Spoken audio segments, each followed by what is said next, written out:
Hello everyone. ये जो अभी आपने फोटो देखा वो था मैं, और आपने जो मेरे हाथ में देखा वो था मेरा एक टॉय, मेरी कार, जो बनती थी पुराने वायर से और पुरानी चप्पल के या इधर उधर की जो टुकड़े होते थे उनको फंसा के हम एक कार बनाते थे। बचपन में ऐसी कार मेरे पास थी और उसी से मैं खेला करता था। तो शहर के बच्चों की कार में और मेरी कार में सिर्फ एक फर्क था, इसमें साउंड निकालनी होती थी, ब्रूम ब्रूम ब्रूम ब्रूम। और ये जो दूसरा फोटो है ये था मेरी बंदूक, इसमें भी साउंड निकालनी होती थी, डिस्क्याऊ डिस्क्याऊ। और ये जो तीसरी चीज आप देख रहे हैं ये फर्टिलाइजर का बैग, और ये जब खाली होता था तो उससे बनता था हमारा स्कूल बैग। और कुछ इस तरह की होती थी मेरी बचपन की लाइफ गांव की, जब मैं उन गलियों में बड़ा हुआ, वहाँ खेला मैं। मेरी जो लाइफ का एक्सपीरियंस है वो आज मैं आपसे शेयर करने वाला हूँ इस टेड टॉक पे। और मैं जो मेरा जो एक्सप्लोर रहा, कच्चे घरों से, गांव के कच्चे घरों से 7 स्टार होटल्स तक, कालीघाट से कैलिफोर्निया तक, बूंदी से बार्सिलोना तक, ट्रैक्टर से टेस्ला तक, गली से ग्लोबल विनर तक, और वार्ड से नेशनल अवार्ड तक, ये मैं आपसे शेयर करने वाला हूँ आज। तो सबसे पहले मैं शुरुआत करता हूँ मेरे स्कूल से। मैंने 3 टाइप के स्कूल सिस्टम देखे। मैं सरकारी स्कूल में भी पढ़ा, मैं प्राइवेट हिंदी मीडियम में भी पढ़ा, और इंग्लिश मीडियम यानी कॉन्वेंट स्कूल में भी मैं पढ़ा। तो जब मैं गांव में था तो वहाँ पे जो मेरी एलिमेंट्री एजुकेशन थी वो सरकारी स्कूल में जब मैं पढ़ा, तो वहाँ पे मैं एक खाली टिफिन बॉक्स लाता था। और खाली टिफिन बॉक्स में इसलिए लेके जाता था क्योंकि मैं वहाँ खाने के लिए जाता था, पढ़ने के लिए नहीं, और खाना वहीं मिलता था। तो वो टिफिन बॉक्स यानी मेरा लंच बॉक्स वहीं जाके भरता था। और कुछ इस तरह की हैपनिंग लाइफ होती थी उस टाइम की। मुझे पता है हर कोई रिलेट नहीं कर सकता है उस वाली लाइफ से, पर जो कर सकते हैं वो समझ सकते हैं कि वो कितनी हैपनिंग थी। जब फाइनेंशियल कंडीशंस घर वालों की स्ट्रांग हुई तो मेरे फादर चाहते थे कि मैं एक्सप्लोर करूं। वो हमें शहर में लेके आए और वहाँ पे एक हिंदी मीडियम स्कूल में मेरा एडमिशन करवाया गया, जो प्राइवेट थी, गांव के वाले स्कूल से अच्छा था। वहाँ मैं अलग ही कंफर्ट जोन में था। वहाँ मैं सारी एक्टिविटीज़ में पार्टिसिपेट करता था, सब चीज़ों में जो भी एक्टिविटीज़ वहाँ पे होती थी, एकेडमिक्स में मैं अच्छा परफॉर्म करता था। सब कुछ बहुत मेरे कंफर्ट जोन में चलता था और मैं बहुत कुछ वहाँ पे मुझे बहुत अच्छा लग रहा था। लेटर ऑन जब मैं अच्छा स्कोर कर रहा था, सब कुछ अच्छा चल रहा था, तो घर वालों ने सोचा कि मुझे कॉन्वेंट स्कूल में डालना चाहिए, वहाँ मेरा ज़्यादा अच्छा डेवलपमेंट हो पाएगा। तो घर वालों ने मुझे कॉन्वेंट स्कूल में डाला। अब जब कॉन्वेंट स्कूल में डाला तो जो फर्स्ट बेंच वाला बच्चा था वो लास्ट बेंच पे चला गया। क्यों? क्योंकि मेरे एसएच वाली जो साउंड है, मेरा प्रोनाउंसिएशन जो है उसमें थोड़ी मुझे दिक्कत रहती थी। और मैं जब भी कुछ इंग्लिश में या कुछ प्रोनाउंसिएट करता था तो वहाँ पे मैं मजाक का कारण बन जाता था। तो इसलिए मैंने चुप रहना उचित समझा। वहाँ पे मैं लोगों में घुलना मिलना, एक्टिविटीज़ में पार्टिसिपेट करना, एकदम से मैंने सब कुछ छोड़ दिया। ना मैं लोगों में इन्वॉल्व होता था, ना एक्टिविटीज़ में पार्टिसिपेट करता था, और इस तरह मेरी वहाँ पे लाइफ चल रही थी। बट मुझे कुछ तो चाहिए था जो मैं खुद को एक्सप्रेस कर पाऊँ वहाँ पे। वहाँ पे एक चीज़ बहुत अच्छी थी, वो थी करिकुलम एक्टिविटीज़ हमारी बहुत सारी थी।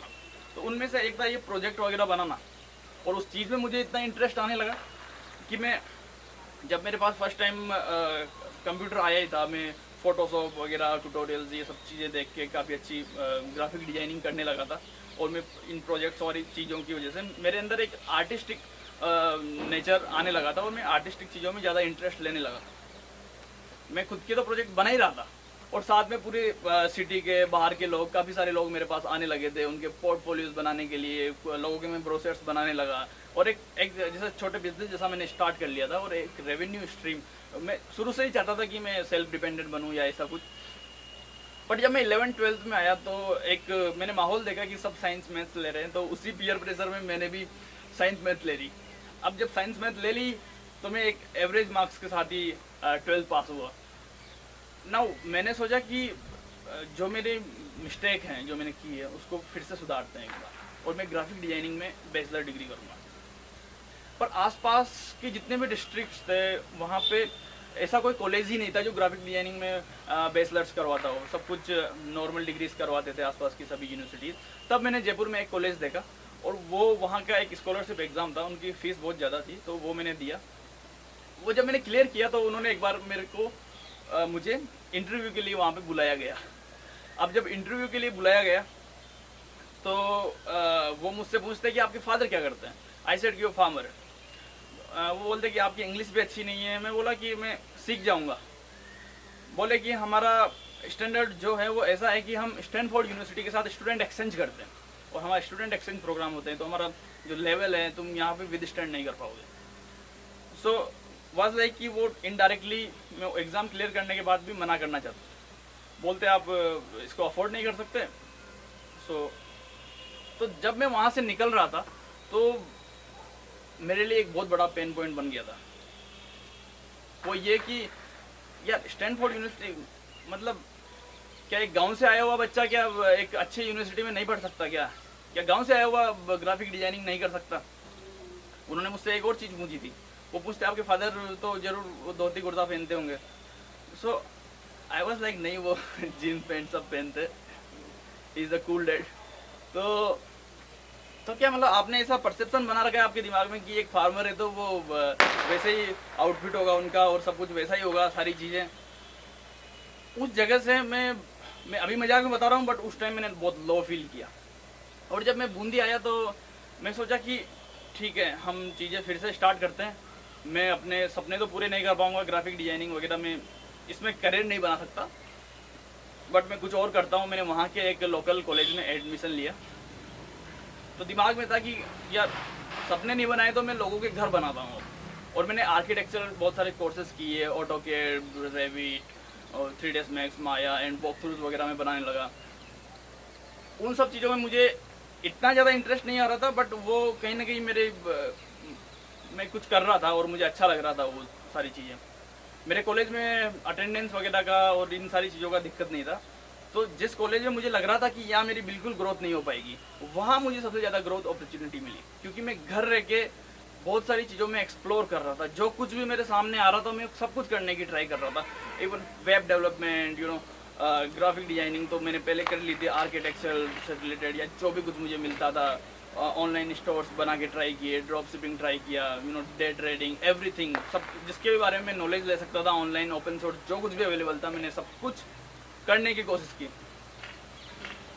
मीनवाइल जब स्टार्टअप कल्चर राजस्थान में नया नया आ ही रहा था, और उस टाइम पे भैया और उनके दोस्त ने और हमने मिलकर एक स्टार्टअप किया, और वो था ई कॉमर्स का स्टार्टअप। एक मल्टी वेंडर मार्केट प्लेस हमने बनाया, और हमने बहुत सारी गलतियां वहाँ पे की, और उन गलतियों से लाइफ चेंजिंग मुझे लेसन्स मिले। भैया के पास और उनके दोस्त के पास कम टाइम था, वो एक लिमिटेड टाइम ही डाल सकते थे। हम जो हमारा एक प्लेटफॉर्म था उसमें परफेक्शन के पीछे हम इतना ज़्यादा भाग रहे थे कि हम उसको कभी लॉन्च ही नहीं कर पाए। उसमें कि बोलते हैं ना कि इम्प्रूवमेंट्स की इनफाइनाइट पॉसिबिलिटीज़ होती, तो हम वो इम्प्रूवमेंट करते ही रहे और कभी उसको लॉन्च कर ही नहीं पाए, पर उससे सीखने को बहुत कुछ मिला। अब केस बर्न उसमें भैया और उनके फ्रेंड इतना ज़्यादा कर चुके थे कि एक टाइम था उनको पीछे हटना था। एक टाइम के बाद वो बिल्कुल हम उसको लॉन्च नहीं किया और पीछे हट गए, और हमने सोचा कि नहीं, ये बिल्कुल पॉसिबल नहीं है। बट मेरे अंदर वो जो चीज़ थी, एक फ्यूल हो चुकी थी, एक एंटरप्रेन्योर वाली, कि मुझे स्टार्टअप में कुछ करना है। तो मैं ज़्यादा से ज़्यादा लोगों से मिलने लगा, कम्युनिटीज़ में मैंने ज्वाइन किया स्टार्टअप से रिलेटेड। और उस टाइम पे बहुत सारे इनिशिएटिव्स थे जो गवर्नमेंट ने चलाए ही थे। उनमें से एक इनिशिएटिव था जिसके अंदर राजस्थान गवर्नमेंट 100 स्टूडेंट्स को एक एक्सपोजर प्रोग्राम के थ्रू सिलिकॉन वैली में वो लेके जाने वाले थे, सैन फ्रांसिस्को में, और वहाँ की जो वर्ल्ड की जो टॉप फॉर्च्यून कंपनीज है वहाँ पे उनको एक्सप्लोर करवाने वाले थे। लकीली मुझे वहाँ जाने का चांस मिला, और 100 स्टूडेंट्स में मैं भी एक था। तो जब मैं वहाँ जाता हूँ, मेरे हाथ में फर्स्ट टाइम लाइफ में जब यूएसए का वीज़ा आता है, वो फील वैसे अलग ही होता है। तो जब वहाँ जाके मैं देखता हूँ कि मैं दुनिया की एक वेल्दिएस्ट जगह पे हूँ, एक वेल्दिएस्ट कंपनी के हेडक्वार्टर में मैं खड़ा हूँ, और वहाँ मैं एंटरप्रेन्योर से मिल रहा हूँ। मैं देख रहा हूँ कि एप्पल के हेडक्वार्टर में लोग काम कैसे कर रहे हैं, वहाँ का कल्चर कैसा है, उनका क्या तरीका है। Apple headquarter, Intel headquarter, NASA के हेडक्वार्टर हम गए, गूगल हम गए। तो वहाँ से जो लर्निंग्स, जो एक्सपीरियंसेस मिले, वो एक लाइफ लॉन्ग मेरे साथ रहने वाले थे। इसके साथ मुझे वहाँ पे वो हमें एजुकेशनल इंस्टीट्यूट्स में भी लेके गए, जैसे स्टैनफोर्ड। और स्टैनफोर्ड जाते ही तो जैसे मेरा वो पुराना वाला पेन जैसे बिल्कुल ख़त्म ही हो गया कि मैंने सोचा था कि कभी चलो पढ़ नहीं पाए तो एक बार तो हम स्टैनफोर्ड होके आए। एक जगह हम वहाँ पे गए 42 कोडिंग स्कूल। वहाँ पे हमने देखा कि पीयर टू पीयर लर्निंग का वहाँ पे एक सिस्टम था कि बिना टीचर्स के बच्चे पढ़ रहे हैं, और वो दुनिया का पहला ऐसा स्कूल था। तो वो मेरे लिए इंस्पिरेशंस बन चुकी थी वो चीज़ें कि दुनिया इस तरह भी चल सकती है। पूरे वैली का हमने कल्चर मेरे अंदर बहुत ज़्यादा जगह कर चुका था, और जब मैं वहाँ से वापस आया गया तो मैं एक एक्सपोजर प्रोग्राम के लिए था, पर मेरे साथ एक एंटरप्रेन्योरियल स्पिरिट वापस आई, एक्सपीरियंसेस वापस आए। मैं इतना ज़्यादा फ्यूल हो चुका था कि अब कुछ करना है। जब कनेक्शंस मेरे बने, मैं इनोवेटिव लोगों से मिला, और उन इनोवेटिव लोगों में से एक थी निमिषा वर्मा। अब हमने पूरा प्लान बनाया कि हम इस बार कुछ स्टार्टअप जब करेंगे तो पुरानी वाली गलतियां नहीं, इस बार हमें एक सिस्टमेटिक अप्रोच लेनी है।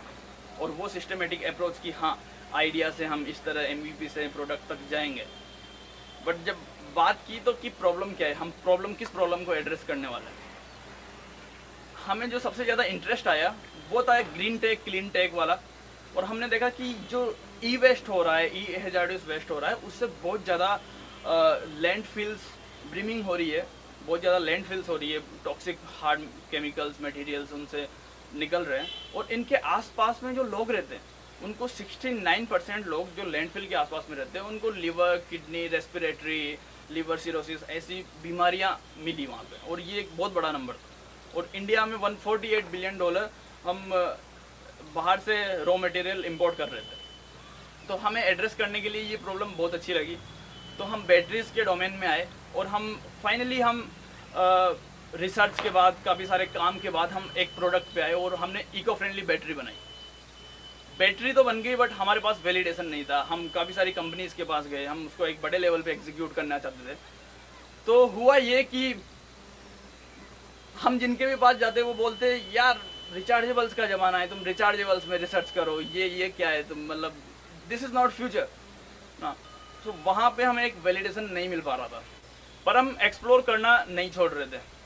तो उसके बाद हमने देखा कि लेट्स सी कि कौन सी अराउंड वर्ल्ड में कौन सी कंपनीज है जो क्लीन टेक, ग्रीन टेक इनमें काम कर रही है, इन सेक्टर्स में इनको प्रायोरिटी दे रही है। तो एक स्नाइडर का एक कंपटीशन था गो ग्रीन, तो उसमें हमने पार्टिसिपेट किया, और ग्लोबल लेवल का कंपटीशन था। उसमें हम रीजनल लेवल पे जीते पहले, और फिर हम नेशनल लेवल पे जीते, और फाइनली स्नाइडर ने, जो दुनिया की वन ऑफ द टॉप जो सबसे पुरानी इलेक्ट्रिक कंपनीज है उनमें से है, उसने हमें बार्सिलोना स्पेन में बुलाया। और वहाँ पे था ग्लोबल लेवल का इवेंट, जहाँ पूरे वर्ल्ड से 7 टीम्स आई हुई थी, और उनमें से एक थे हम। वहाँ उन लोगों ने हमारे जो इम्पैक्ट था हमारी बैटरीज का, और जो चेंजेस हम ला सकते थे, वो उन्होंने पहचाना, और हमें best bold idea of the world का उन्होंने अवार्ड दिया, और ग्लोबल विनर हम वहाँ से बन के आए। और 500+ न्यूज़ एंड मीडिया ने हमें कवर किया। उसके वो हमारे लिए एक सबसे बड़ा वैलिडेशन था। उसके बाद हमें बहुत सारे रिकॉग्निशंस मिलते गए, बट रिकॉग्निशंस ही काफ़ी नहीं होते, हमें एक फाइनेंशियल सपोर्ट की भी ज़रूरत थी। हमने इस आइडिया के लिए UAE दुबई में भी हमने इसको प्रेजेंट किया, और जब हम इंडिया आए तो हमें कुछ टाइम बाद हमें वापस रियलाइज़ हुआ कि यही काफ़ी नहीं है, अभी हमें इसको अगर आगे ले जाना है तो हमें नेशनल लेवल पे भी एक सपोर्ट की ज़रूरत है। और हमारा जो स्टार्टअप को एक बार फिर से रिकॉग्नाइज़ किया, वो थी हमारे नेशनल गवर्नमेंट ने नेशनल स्टार्टअप अवार्ड 2020, जो हमें लास्ट मंथ मिला गवर्नमेंट से ग्रीन एनर्जी के सेक्टर में हमारी बैटरीज के लिए। स्ट्रगल तो सब करते हैं, बट हम जो नेशनल स्टार्टअप अवार्ड जीते थे वो स्ट्रगल तो उसमें थी ही सही, बट राइट अपॉर्चुनिटीज़ मिलना भी बहुत ज़रूरी होता है। और अपॉर्चुनिटीज़ तभी मिलती है जब हम एक्सप्लोर करते हैं, और एक्सप्लोरेशन मैं ही नहीं कर रहा था, मेरे साथ मेरी आंखों से मेरा पूरा गांव, मेरे साथ जो मेरे पीछे लोग हैं वो सब मेरी आंखों से देख रहे थे। मैं जहाँ भी अभी तक गया, जो भी मैंने किया, तो ये अवार्ड मैं नहीं, मेरे साथ काफ़ी सारे लोग जीते थे। मैंने देखा बीच में लॉकडाउन में कि मैं जब गांव में गया तो लोगों ने वहाँ पे एक्सप्लोर करना बंद कर दिया है। क्यों? क्योंकि उनकी पढ़ाई रुक चुकी थी, और ऑनलाइन एजुकेशन वहाँ के लिए बिल्कुल जैसे खोखली थी। वहाँ पे स्कूल में मैंने जब प्रिंसिपल से बात की तो 50% जो स्टूडेंट्स थे उनके पास मोबाइल ही नहीं था पढ़ने के लिए। तो हमने वहाँ पे एक इनिशिएटिव स्टार्ट किया नया सवेरा नाम से, और जो मैं USA में देख के आया था, पीयर टू पीयर लर्निंग वाला सिस्टम, वो मैंने यहाँ इम्प्लीमेंट करने की कोशिश की। और वहाँ पे आज 40 स्टूडेंट्स पढ़ रहे हैं इस पीयर टू पीयर लर्निंग। और मैंने खुद ने नहीं सोचा था, मैं सोच रहा था कि अगर इसमें 5-7 स्टूडेंट्स भी अगर पढ़ते हैं तो भी मेरे लिए सक्सेसफुल है। बट वहाँ 40 अप्रोक्स स्टूडेंट्स आने लगे और अभी भी वो लगातार पढ़ रहे हैं लॉकडाउन के बाद भी। सो ये हमारा शुरू से एम रहा कि क्रिटिसाइज नहीं करना, कंट्रीब्यूट करना है सोसाइटी के लिए। और एक बहुत बड़ा कारण कि जिस वजह से टियर 3 सिटीज़ के लोग या फिर गांव के लोग आगे नहीं आ पाते हैं, वो ये कि एक लैंग्वेज बैरियर भी एक बहुत बड़ी बात है। वो अपने आप को एक्सप्रेस नहीं कर पाते हैं और एक्सप्रेस नहीं करने के बहुत सारे कारण हैं। एक कारण मैं आपको बताता हूँ, एक छोटा सा एग्जांपल देता हूँ। हमारी जो रीजनल लैंग्वेज है हाड़ौती, इसके अंदर 3 वर्ड्स होते ही नहीं है, sorry, thank you and love you. So can you imagine a language without sorry, thank you? So ऐसा नहीं है वो किसी के लिए थैंकफुल नहीं होते हैं या किसी को सॉरी नहीं बोलते हैं, उनका एक्सप्रेस करने का तरीका अलग है। मैं भी वो एक्सप्रेशन से करते हूँ या व्हाटएवर। और क्यों नहीं है ये वर्ड्स, इसके भी हमें कोई रीज़न पता नहीं है। मैं भी वो लोग इतने एंगेज रहे हों उनके काम में कि वो लैंग्वेज इतना डेवलप नहीं हो पाई हो या कुछ। तो इसका फ़र्क ये पड़ता है कि जो लोग होते हैं वो अपने आप को एक्सप्रेस नहीं कर पाते क्योंकि वो अपनी खुद की लैंग्वेज में भी एक्सप्रेस नहीं कर पा रहे। बट वो जो एक्सप्रेस कर रहे हैं वो उनको उन्हीं की लैंग्वेज वाला समझ सकता है कि वो क्या कहना चाहते हैं। और उसी तरह एक आइडिया अगर उन्हीं की लैंग्वेज में वो किसी को बताए तो वो ज़्यादा अच्छे से एक्सप्रेस कर सकते हैं। तो उन आइडियाज़ को अगर उन्हीं की लैंग्वेज में इंक्यूबेट किया जाए, मैं अभी तक इंडिया में आई थिंक अभी तक मैं किसी भी ऐसे इंक्यूबेशन सेंटर में नहीं गया हूँ, नहीं मिला हूँ जो लोकल लैंग्वेज में इंक्यूबेशन देते हों। और आई थिंक उससे गांव-गांव से स्टार्टअप्स आ सकते हैं अगर ऐसा कुछ होता है, ऐसा कोई इंक्यूबेशन सिस्टम हमारे यहाँ आता है स्टार्टअप्स के अंदर। और green tech, clean energy and all those things, sustainability, और जो हम सर्कुलर इकोनॉमी की बात करते हैं, ये गाँव के अंदर लोग सालों से इस चीज़ को फॉलो करते हुए आए। इसको आप लैक ऑफ रिसोर्सेज बोल सकते हैं कि जैसे एक बच्चा होता है वो एक पेप्सी की बोतल को साल भर यूज़ करता है या एक तार को भी तोड़ मरोड़ के खिलौना बना के खेलता है। तो ये वो कुछ बातें हैं कि वो सर्कुलर इकोनॉमी जो है वो बहुत पहले से फॉलो कर रहे हैं। और बहुत सारे क्लीन टेक, बहुत सारे ग्रीन आइडियाज़ और इन चीज़ों को वहाँ से लाया जा सकता है और वहाँ से श्योरली बहुत सारे स्टार्टअप्स हमारे बीच में आ सकते हैं।